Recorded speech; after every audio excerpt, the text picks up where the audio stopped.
maaf sebelumnya dikarenakan di luar hujan dan banyak mahasiswa yang berlalu lalang, jadi saya putuskan untuk tag di dalam ruangan.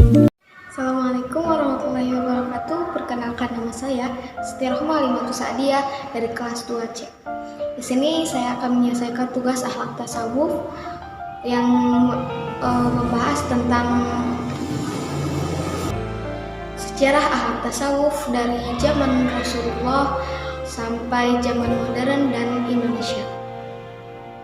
Membahas tentang sejarah akhlak tasawuf dalam dunia Islam dari zaman Rasulullah sampai zaman modern dan Indonesia. Sebelum membahas lebih jauh, alangkah baiknya teman-teman mengetahui apa itu akhlak dan tasawuf. Tasawuf menurut Harun Nasution yaitu ilmu yang membahas tentang cara seorang muslim mendekatkan diri kepada Allah SWT.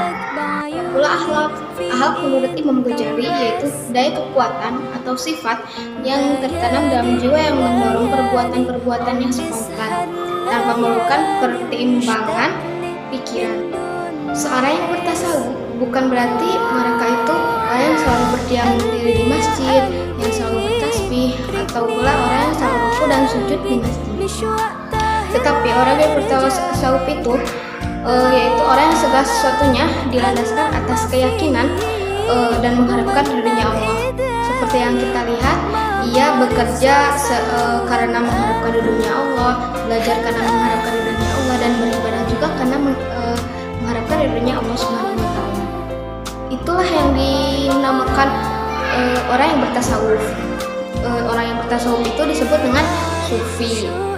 Perlu teman-teman ketahui juga bahwa menurut Ayatullah Makarim Asy'ari mengatakan bahwa akhlak itu sudah ada sejak manusia pertama kali menginjakkan kakinya ke bumi, yaitu ketika Allah Subhanahu wa Ta'ala menurunkan Nabi Adam dan Siti Hawa, yang mana karena diturunkannya itu karena kesalahan mereka.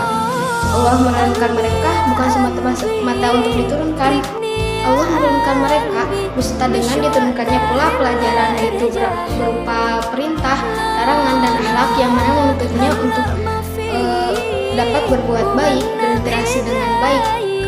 Teman-teman dapat melihat juga bahwa nabi-nabi terdahulu sebelum adanya Islam, Allah telah memerintahkan mereka untuk memisahkannya dengan akhlak budi pekerti yang baik. Dengan datangnya Islam melalui baginda Nabi Muhammad SAW, Allah juga telah memberikan petunjuk yang mana dapat digambarkan bahwa beliau seorang sufi melalui turunnya wahyu, yang mana Rasulullah SAW menyendiri di Gua Hiro. Ketika itu kehidupannya sangat sederhana, makanya yang dikenakannya itu terbuat dari kain yang kasar, tambalan, bolong di mana-mana, sederhana, tidak neko-neko, tidak bermegah. Makanan dan minumannya pun sebatas apa yang diajarkan Khadijah kepadanya. Hingga pada saat itu sahabatnya, para tabi'innya mengikuti jejak beliau, menanamkan dalam dirinya sifat juhud. Apa itu sifat juhud? Sifat juhud itu suatu upaya yang dilakukan untuk meninggalkan segala hal yang tidak bermanfaat dan digantikan dengan hal yang bermanfaat untuk beribadah kepada Allah Subhanahu wa Ta'ala.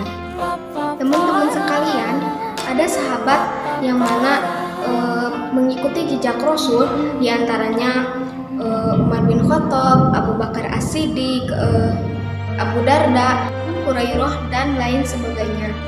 Mereka merupakan orang-orang yang mengikuti langkah Rasul, salah satunya kesufian.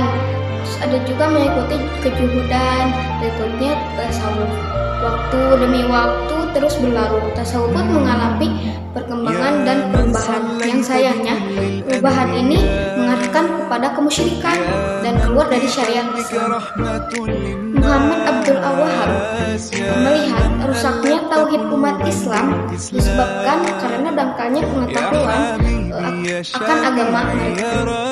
Muhammad Abdul Wahab dalam perjalanannya menyusuri wilayah-wilayah Islam, ia melihat sudah adanya makam syekh mereka yang menandakan ada pula Islamisasi di sana. Namun setelah syekh tersebut meninggal, umat Islam berbondong-bondong mengunjungi makam syekh tersebut dengan berbagai hajat dan niat yang dibawakan, seperti halnya jodoh, kesuksesan, kesembuhan penyakit, kelancaran usaha, dan lain sebagainya.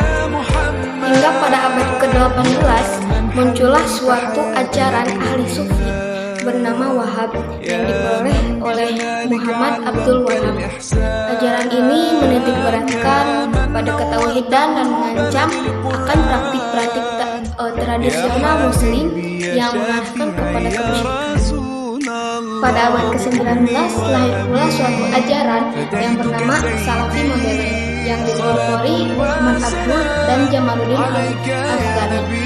Pada dasarnya, baik itu ajaran Wahabi atau Salafi modern, itu untuk membangkitkan kembali ajaran Islam menjadi agama tauhid untuk mengisahkan Allah Subhanahu wa taala dan menolak akan adanya praktik kemusyrikan dan syariat yang di luar agama Islam yang dibawa oleh para pedagang ataupun para utusan. Ada juga yang pergi ke Timur Tengah untuk memperdalam agama dan kembali lagi untuk mengajarkannya.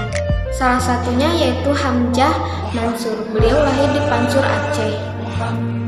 Pada awalnya ia mengayuh pendidikan di kota kelahiran, kemudian pergi ke Timur Tengah untuk memperdalam agama. Salah satunya adalah tasawuf falsafi yang berguru pada Ilahi, guru dari Sadar Ali Al-Nawawi, murid dari Ibnu Arabi. Setelah mengayuh pendidikan di sana, kemudian beliau kembali ke Indonesia untuk mengajarkan kepada muridnya. Ajaran yang dikembangkan oleh Hamzah Mansur ini diturunkan kepada muridnya Syamsuddin Al-Sumantari. Selain dari